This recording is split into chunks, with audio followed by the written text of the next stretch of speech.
Hello, everyone, and welcome to the Real Watchers live stream for November 5th, 2025. We are in the final stretch of this very crazy year so far.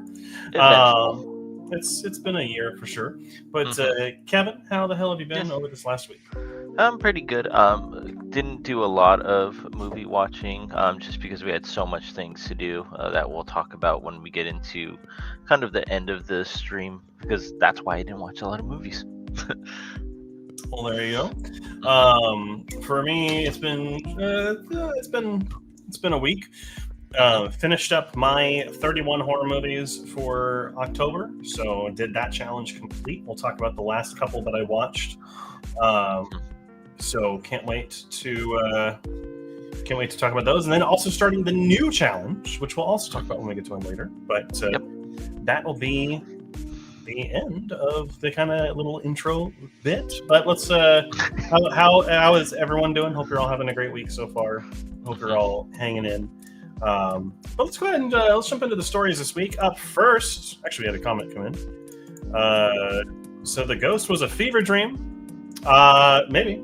Who knows? Maybe, who knows? Maybe I'm just going to be a VTuber from now on. Predator Badlands is debuting to strong reviews. Currently the third highest rated in the franchise. If we go over to Metacritic, it's got a 72 over on Metacritic, which is pretty high for the series so far. And if you use Rotten Tomatoes, which you shouldn't, but if you do, it's got an 87%. So pretty strong reviews all the way around. I mean, I was already really excited for this movie. We both were. And I'm actually planning, I might go see this in 4DX this week. I don't know. Oh, really? Yeah. That would be interesting. My roommates went and saw Back to the Future for the 40th anniversary in 4DX, and they said that it is wild. So, really? Yeah, I kind of want to go see it in 4DX. That would be cool. That would be cool to see. I'm very excited for it. I mean, and it looks so good as well. So I can't wait to go see it. There you go. Next up, the sequel to Godzilla -1 is called Godzilla -0. I mean, that's a good intro, good title. I feel like just one letter off and see what the heck that means, though. So yeah, I mean, like the first one is obviously called -0 or -1 because it, Japan was at 0 after the war, and then this sets them back even more. So with Godzilla -0, they're kind of like they're coming back to the point of getting back together, and then obviously Godzilla will probably show up again. So same director as the first one, who's also the visual effects supervisor. Cannot wait to see what this movie can do, because he is in high demand after the success of the first movie. Like Marvel was talking to him, Star Wars was talking to him, a lot of other big studios and franchises were. So good for him. Very excited for this. Next up, really excited about this actually. A new World of Warcraft movie has been announced, which will be a biographical drama of Ibelin. Now, and it will be featuring a huge cast. Now, if you don't know, there was a documentary that came out on Netflix last year, I want to say, which was called The Remarkable Life of Ibelin, which was amazing. One of the best documentary of last year about a World of Warcraft player who had I forget the name of the disease, but it's the one where you're basically your body atrophies and like your muscles disintegrate and basically couldn't live a normal life anymore, but was able to through World of Warcraft. And the documentary brought his life to, brought his exploits to life through the game and in documentary. But this will be a film with a huge cast, including Charlie Plummer, who was just in The Long Walk, Stephen Graham, who was in the show Adolescence, Toni Collette from Hereditary and other films, Isabella Merced, who was just in The Last of Us and Superman, and Anthony Hopkins, which is going to be a huge cast. So I can't wait to see what this is going to be, because I love the story of Matt Steen, who was from Norway or Sweden, one of the one of that area. But can't wait to see what this is going to be like, because I think that story needs to be in front of more people. Yeah, and it will be because of this movie now, and it's kind of a cool thing. They didn't do like a World of Warcraft movie like they did, but in 2010 or something like that, the animated one. Like 2015, 2016, something like that. Yeah, and it's a little bit different, and I think a lot of people will go to this one because it's kind of two stories into one, because of World of Warcraft and because of Eidolon as well. Yeah, 100%. Oopsies. Hey, there we go. Five Nights at Freddy's 2 will feature the reunion of Scream stars Matthew Lillard and Skeet Ulrich from Scream. This has been in the works for a while, I feel like, too. They've obviously been around each other, but like this is the first time I think they've been in a film together since Scream. So I guess Skeet Ulrich will be playing the father of one of the murdered children that Matthew Lillard was the one who would have killed. So very interesting to see them kind of against each other. So all right, next up, kind of exciting. A new Muppets movie has been announced that is about Miss Piggy, and will be starring Jennifer Lawrence and Emma Stone. Two actresses who have not yet worked together but have been dying to, apparently. So I think this could be fun. It's been a while since we've had a Muppet movie, and they're not all of them. Like, I don't think any of them are bad. So like honestly, I mean, more Muppets is always good to me. But interesting what they're gonna do with Miss Piggy, though. Is it like gonna be like a star or becoming of a star with Miss Piggy or something like that? So I want to see like a Muppets version of like a Hollywood drama, like about celebrity and stardom. Like, that would be funny. I don't know. I think it'd be pretty good. Yeah. Next up, the Call of Duty movie is coming from director Peter Berg and writer Taylor Sheridan. Sheridan. I mean, I don't know what they're gonna do. It's just Warfare. What is it? Warframe? No, Warfare.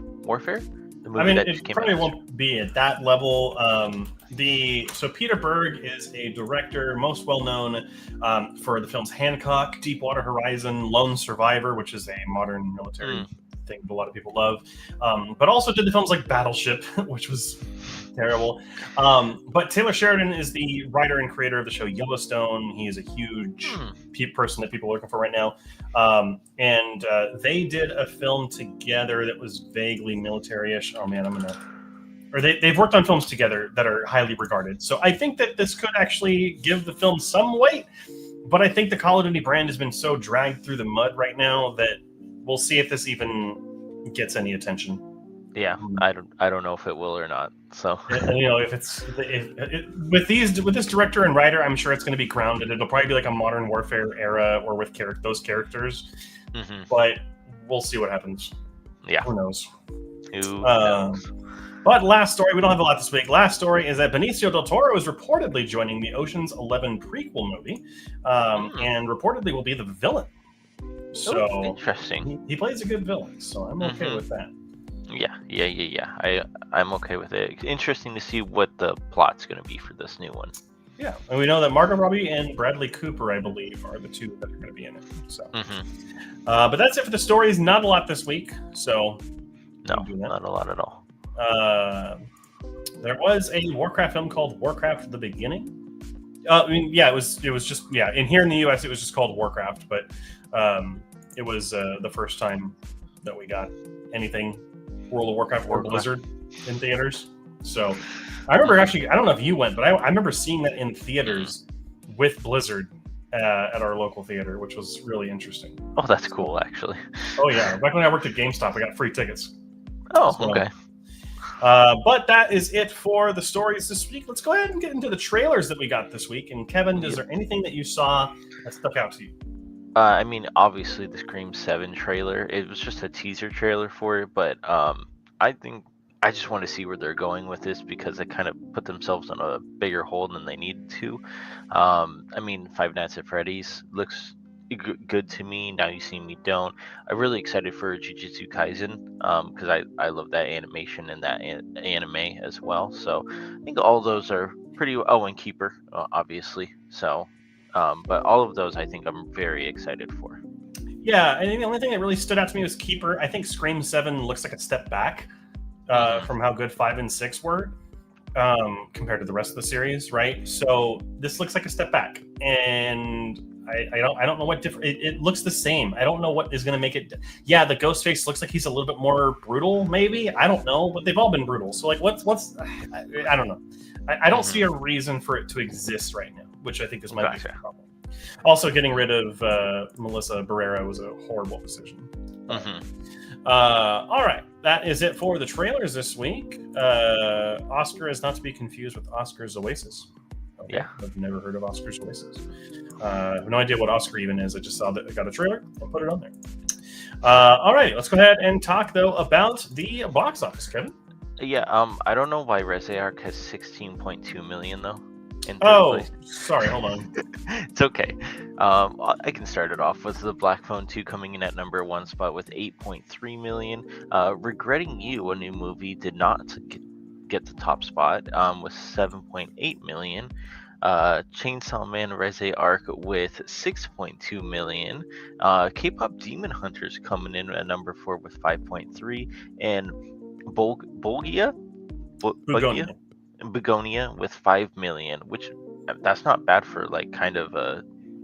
I don't want to call it an indie movie because I feel like that's really bad. It's definitely an indie film for sure. Okay, it is. It's outside the major studio system, but it is from the same director as Poor Things and Kinds of Kindness. So I think that got its attention, and it's been getting a lot of trailers in theaters lately. So I think that word of mouth got to it. But it's cool to see Black Phone going back to number 1. I think because of Halloween, people wanted to go see a spooky movie. And Chainsaw Man staying in the top 5, gotta love it. I didn't think it was going to be in theaters for as long as it is, but definitely cool to see it still up there because it is, as of right now, it is the best animated movie of the year. So, all right, a couple of comments here. So done with Scream, but didn't even know there was a trailer. But Nadia, good to see you. The trailer doesn't even look that good. And it's like you're saying, it's taking a step back, which movies should always go forward, unfortunately.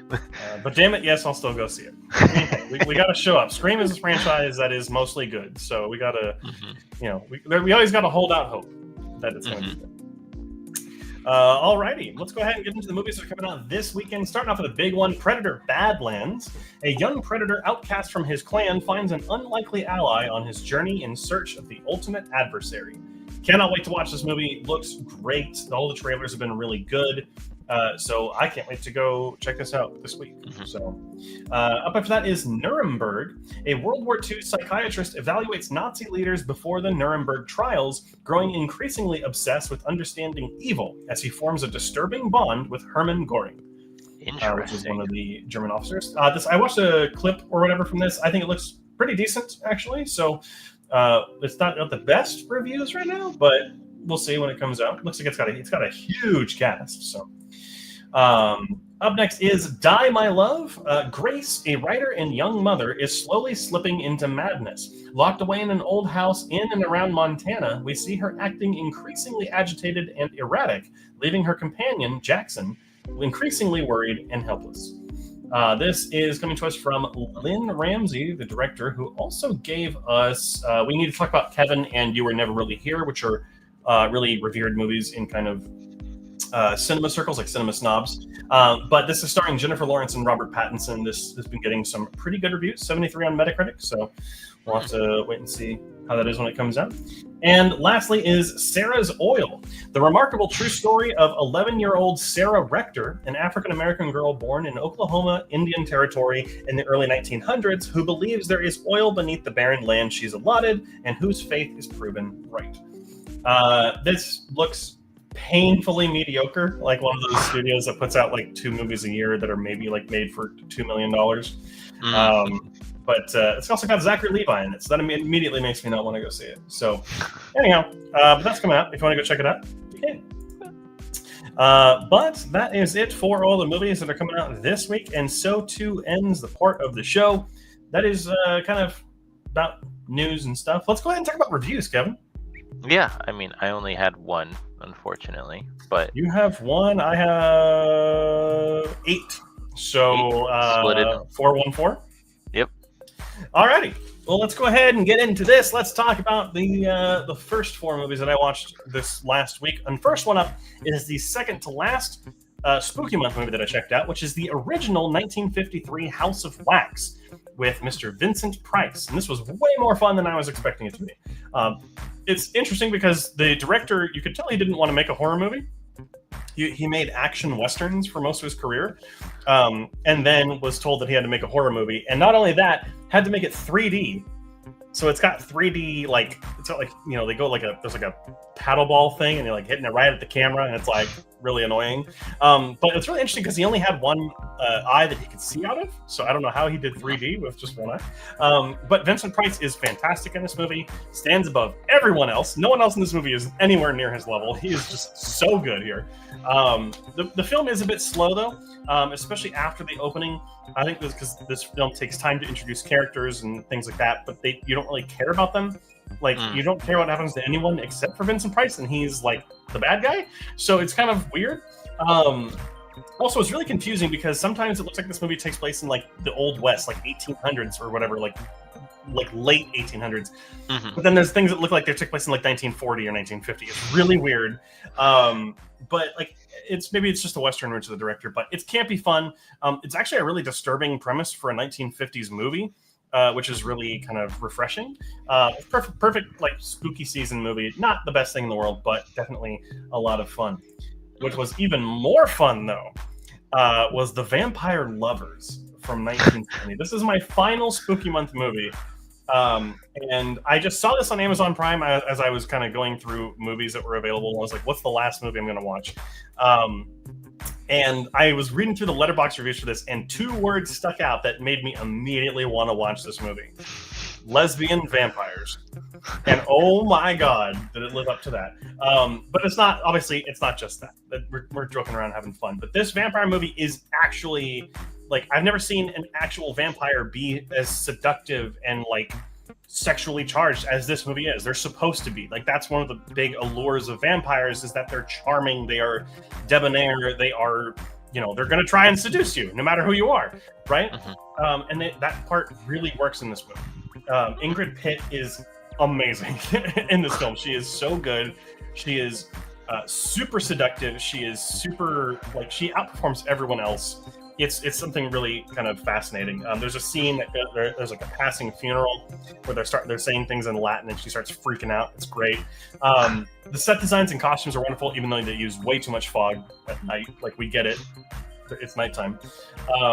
But there are just an abundance of scenes of just people talking that don't really have any impact on the movie itself. Obviously, that's the thing with lower budget movies. You have to pad out the time, use most of your budget on the big sequences. But the movie does grab you pretty early. The story is genuinely fun to see it unravel. And Ingrid Pitt is a new celebrity crush of mine. So I will take that every day of the week. The movie was a lot of fun.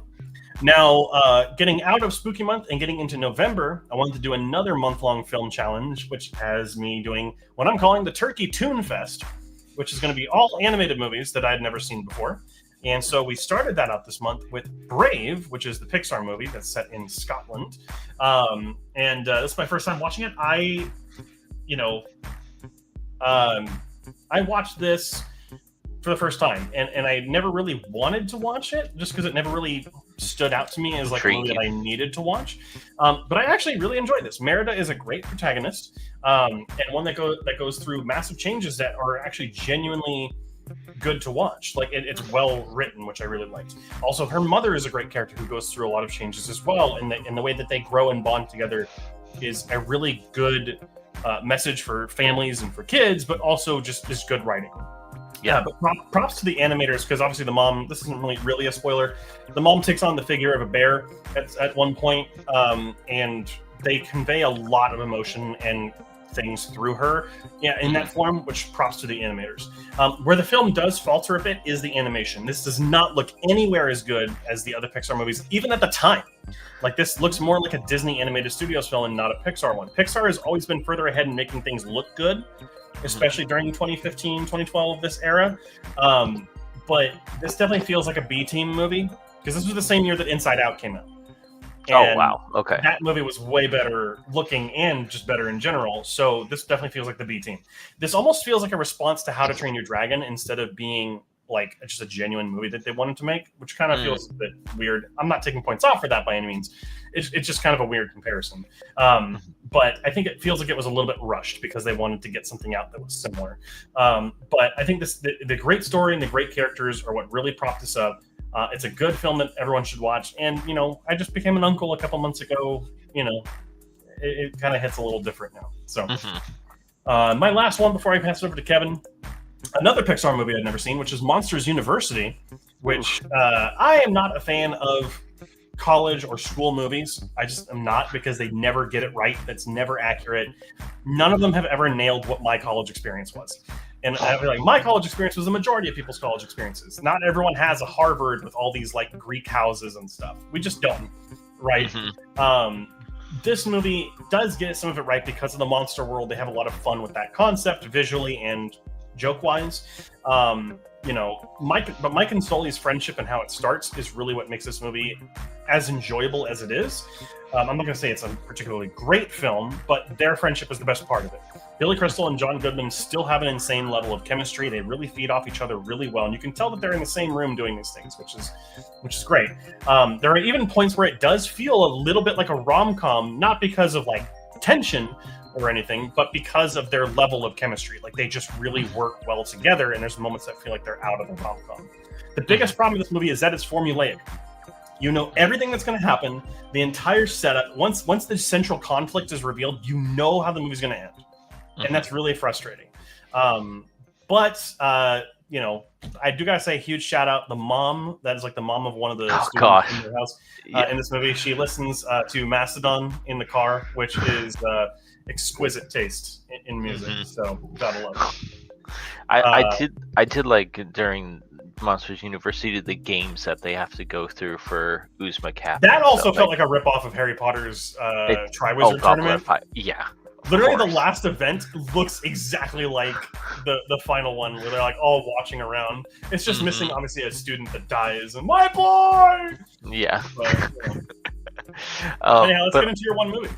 Yeah, my one movie. Unfortunately, I did not get the 31 for 31 for new horror movies. I was 28 out of 31. So you know what? I did better than I thought I would. So that's all I can ask of myself.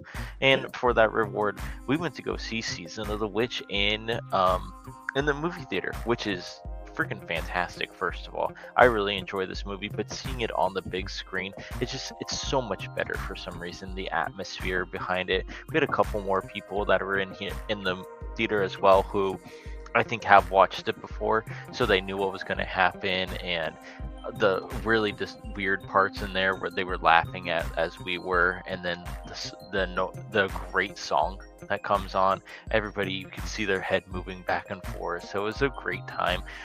This movie is not a 100 out of 100 in other people's aspect, but in my aspect, I really enjoy this movie. I can watch it every single year. The acting is not the greatest, and at the end, the visual effects are absolutely horrible, but it's 1982 in a big movie theater that has a very good technology nowadays. So I still really loved it. I gave it 100 out of 100 because this is my go-to horror movie. So there we go. Yeah, the movie is actually great. I love that movie. Alrighty. And continuing on with the Turkey Toon Fest, I watched the other Pixar movie I'd never seen, which is The Good Dinosaur. And this movie's terrible. I don't know how this got through. This feels like a family movie written for, by, and with the most annoying people in mind, which are the insane white women who live in places like Orange County who are begging to be country people. You know the ones. They're Yep. white. They're white women who drink Starbucks all the time and buy cowboy boots because I want to feel a little bit country. It feels like it's for them. This movie is so confused. On one hand, it's a story about finding your way home, getting lost, making friends along the way, and the experiences that you go through. Pretty standard story, but it's a good one that kids can still get time and time again and get something new out of. On the other hand, it's a baffling fucking mixture of dinosaurs and cowboys. Why does that happen? Like, it's literally like they're all pioneers, or like there's like T-Rexes that are like a cowboy family trying to rustle up their cattle. It's fucking weird, What? dude. I don't understand this movie. It's a risky stylistic move that doesn't pay off, and it's just plain stupid. The movie, I will admit, is gorgeous. The environments and its nature, even 10 years later, still looks incredible. And I wish they would have gone for a more realistic look, something like Dinosaur, where there's still enough expression, but it's a little bit more realistic looking. I would have really appreciated that. Or just go all out on the cartoony look. Like the main dinosaur, Arlo, looks incredibly cartoony, yet it stands out from everything else. It looks terrible. It's a positive message for children and families, but like it's a paper thin plot through the eyes of two incredibly annoying characters that you do not care about. Their voice work is terrible, and I could not stand it. It was really annoying. I know I'm being harsh, but Pixar is better than this. Like, Yeah. it's a pretty movie, but just like most people on Tinder, it's all looks and no substance. So, yeah, it was. Ugh. As you can tell, he Easily did not. one of the worst Pixar movies ever. As you can tell, he did not enjoy this movie. As you can tell. Up next was the animated film Anastasia from 1997, which I had never seen actually, and now finally have. I appreciate that since this is not from Disney, it goes for a darker story and visuals, which I really appreciate. Like Rasputin has a lot of cool, really macabre stuff that he does. The biggest problem with this movie, though, is that the music. It did not need to be a musical. None of the songs are really any good. And the only one that I kind of remember a little bit is the villain song, but even then it wasn't like incredible. It felt like it was trying to be a Disney movie when it's about like post-revolution Russia. This could have just been like an action-adventure movie with some mystical elements because of Rasputin. But no, they had to go into musical and like a princess-type story, which, I mean, like, granted, it's about Anastasia, who is a real princess, but like, I don't know, it didn't need to be a musical. Another issue for me is the cast. Meg Ryan and John Cusack are fine, but Christopher Lloyd is like way above them as Rasputin. The rest of the voice cast is just middling to meh, but Hank Azaria, who plays Bartok, the little bat, is so annoying. Yeah, I hate him in this movie. Literally, I was like, I did not want to watch any moment with him on screen. On the positive side, really enjoyed the story. Again, a darker story, a more realistic story, even with some of the supernatural elements. And I got to eat my shoe a little bit because this is a movie that Don Bluth animated, or his style, and it actually looks really good. The environments and some of the character animations look really good. There are still some janky movements with humans that I'm not a fan of, but I still think this is probably his best looking movie. And so I did really appreciate it.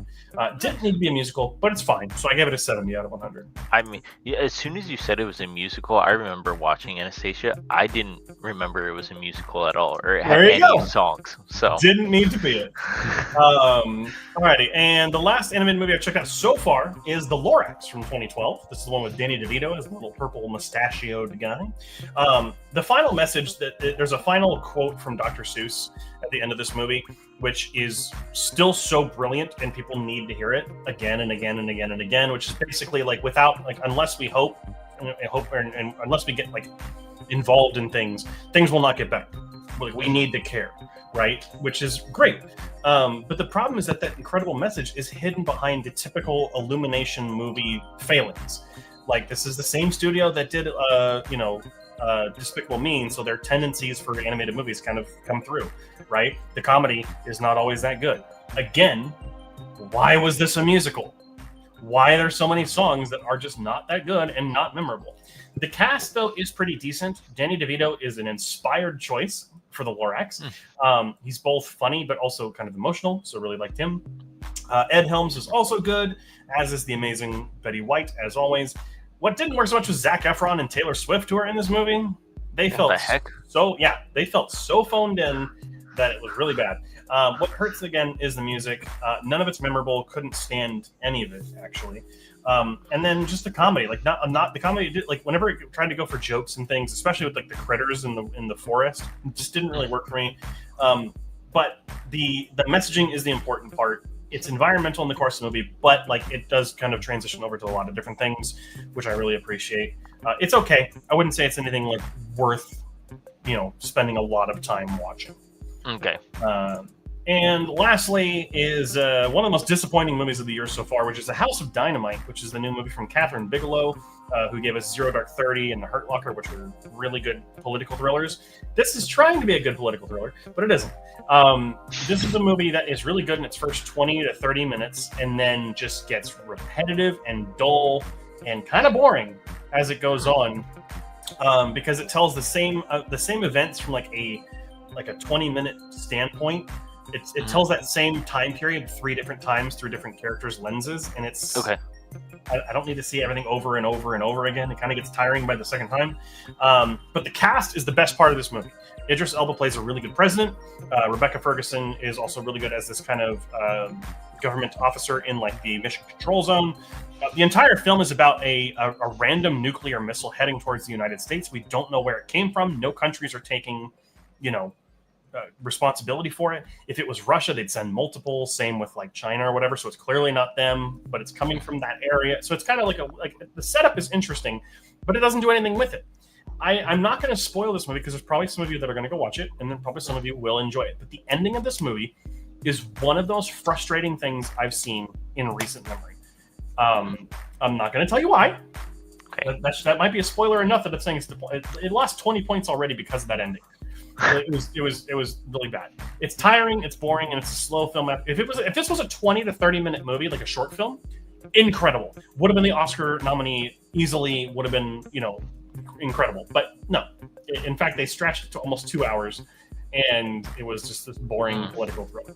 So, unfortunately, yeah. Alrighty, but that is going to be the end of the movies we watched outside the wheel. So let's go ahead and get into some of these comments here.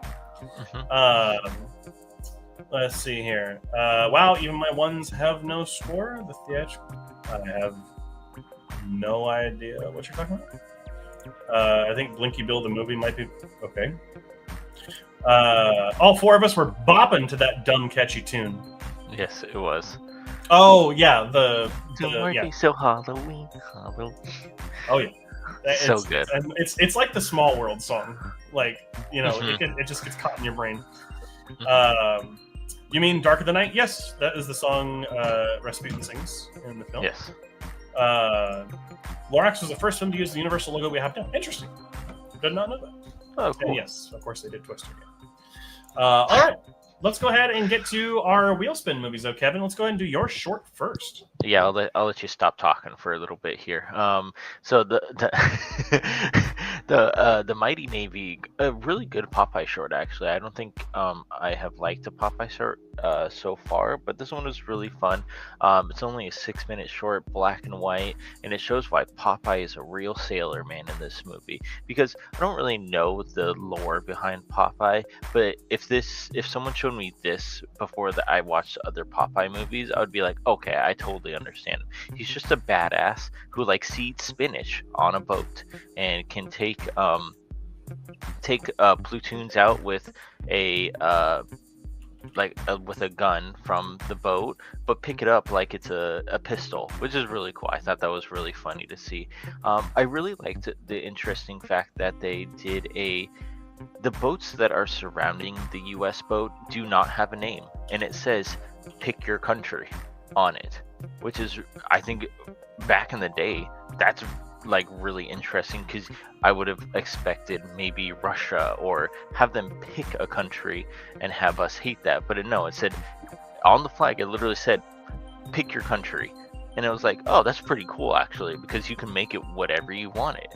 And the animation was really fantastic as well. I really enjoyed all of the acting in this too, because you get 2 talking characters in it, which I really enjoyed. But I give it an 82 out of 100.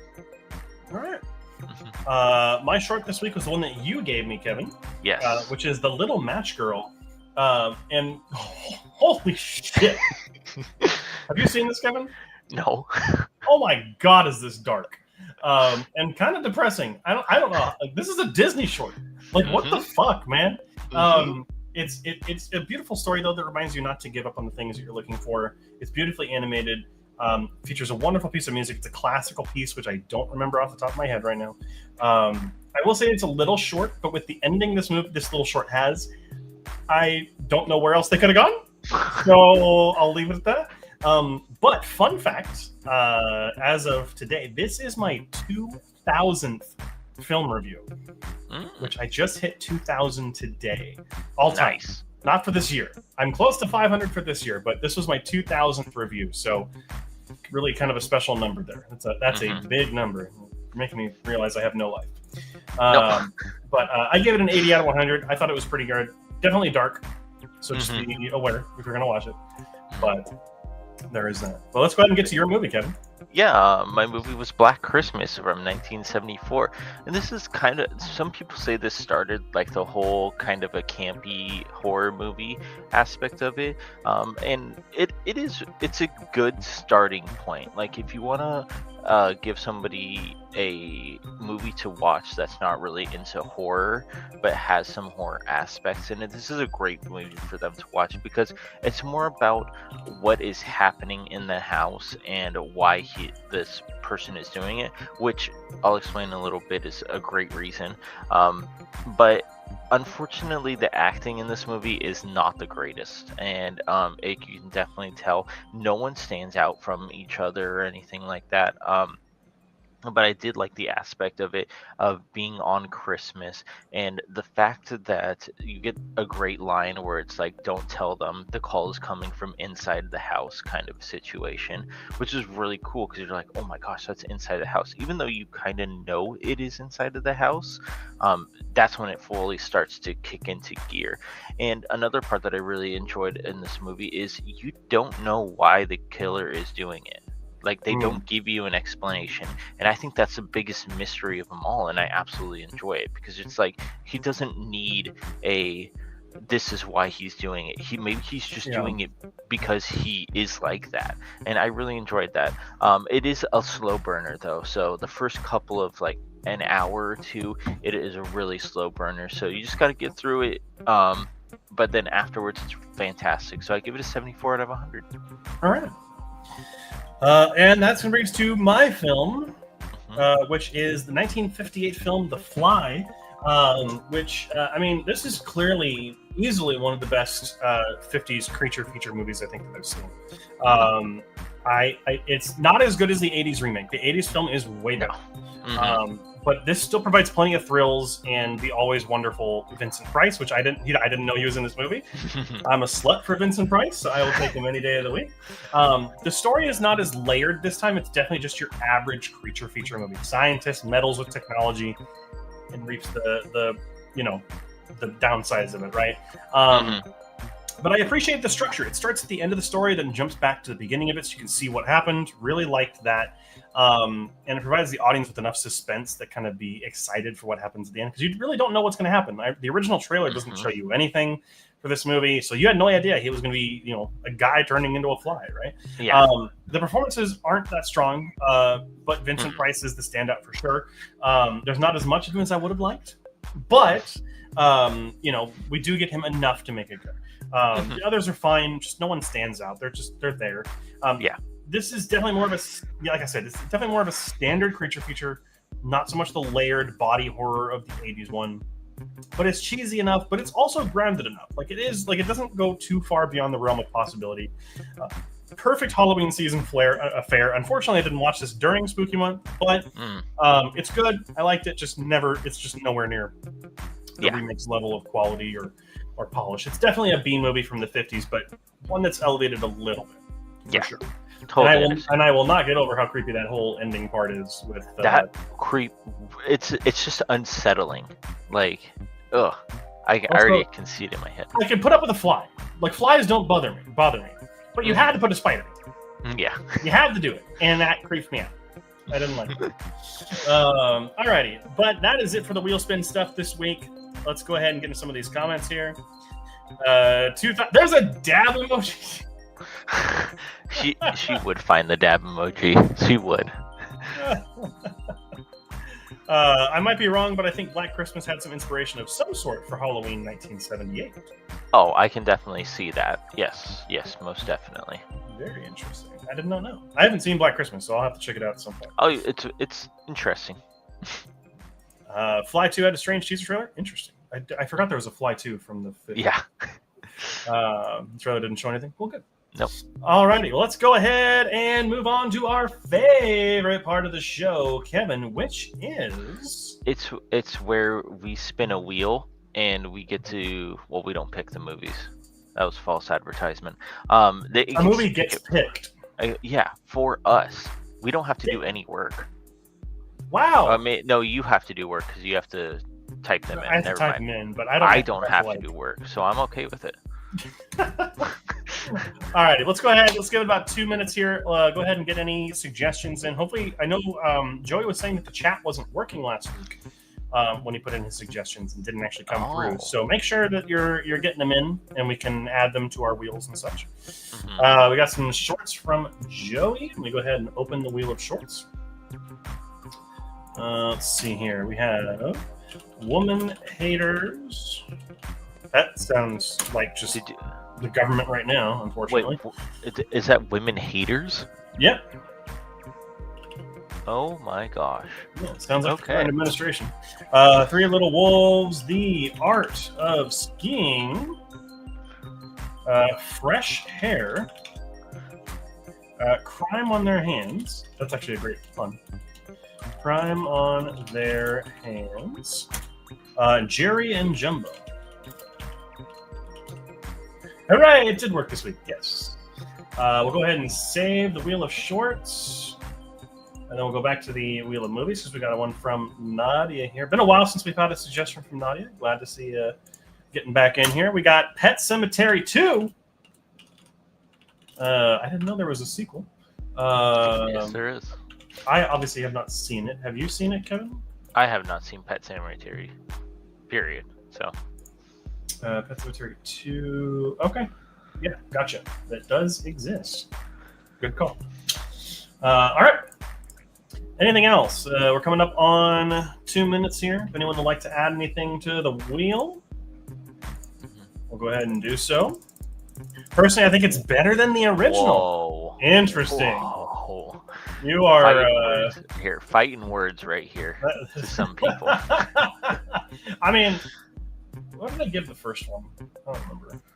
I've seen the first one. I gave it a 61. So, I mean, maybe. Who knows? Maybe I have a chance to be better than the original. All right. And I know there's like a remake too, and then there's like a Bloodlines. Yeah. Blinky Bill.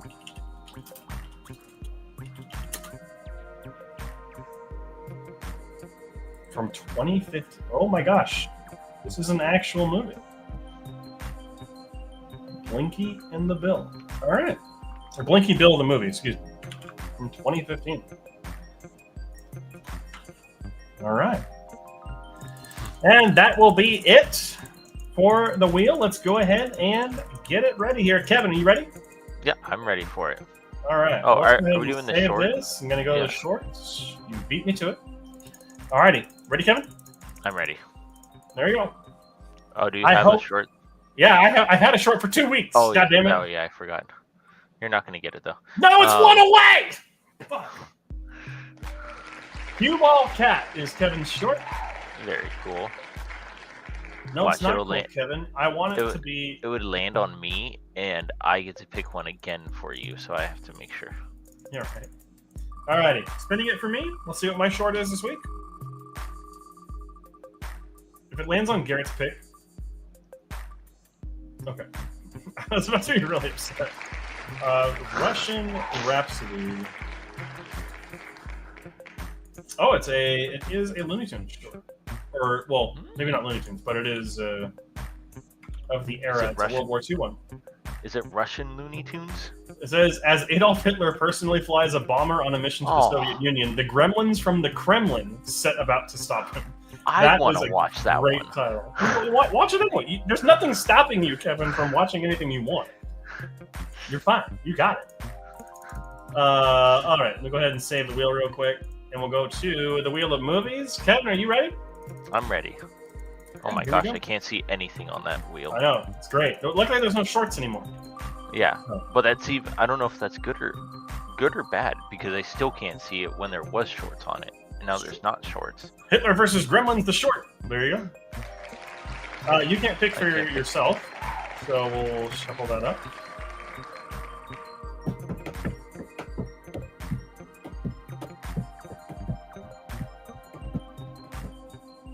Ooh, Project Power. Oh, that's a Netflix one, That right? Netflix movie. Yes. Jamie Foxx. I almost called him Jamie Foxx and someone else. I can't remember who else is in that movie. Oh, Joseph Gordon-Levitt. Okay. All right. I've heard of that one before. We reviewed that on the podcast Drive back. in the day. Yeah. All right, here we go. Let's get my movie. Spinning around. What it lands on, we'll find out in a moment. Mm-hmm. Mama. Oh, a horror movie. Another horror movie after the fact. Don't know why this wasn't back during. When you needed to watch them. We'll have to rent this movie. Unfortunately, that's okay. Oh, this, yeah, okay. I've always wanted to watch this one just because Jessica Chastain has short black hair, and I think that's the best look she's ever had. So, but we'll go ahead and set that up. So, let me go ahead and remove that from the wheel, shuffle it up, and then save. Alrighty. So, that is going to bring us to the end of the show. Kevin will be watching the short Cue Ball Cat, followed by the Netflix film Project Power. And I will be checking out the short Russian Rhapsody, followed by the horror film Mama from 2013. So that is going to be a pretty stacked list for next week. So thank you all for joining us for this week. Obviously, we're out of spooky season, so you just get us back to normal as Millie digs on your bed. But thank you, everyone, for joining us. Of course, we do have a movie club coming up this Friday. We're going back to normal. No spooky movies for the moment. We're going to be checking out the apocalyptic comedy film, This Is the End. It's going to be a pick this week, so make sure you're subscribed so you know when that goes live. And, of course, this show goes live every single Wednesday at 7 p.m. Pacific Standard Time. So thank you so much for joining us. And until next time, keep those eyes on the screen. Have a great night, everyone.